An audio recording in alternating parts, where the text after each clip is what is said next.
This is a Nonin 9590 fingertip pulse oximeter. This is what it looks like when it comes out of the packaging. The back is not attached to the unit itself. This is the battery tray. The first thing to do is to put batteries into the battery tray. Looking carefully, you see positive and negative, and the opposite on the other side, negative and positive, meaning the batteries go in facing opposite directions.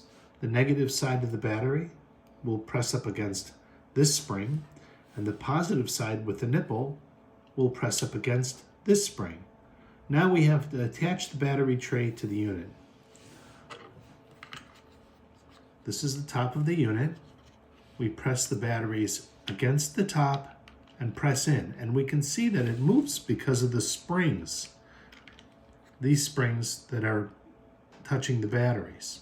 That causes the tension that's used to snap this into place. Taking it apart, we have to push in a little bit, opening it and closing it.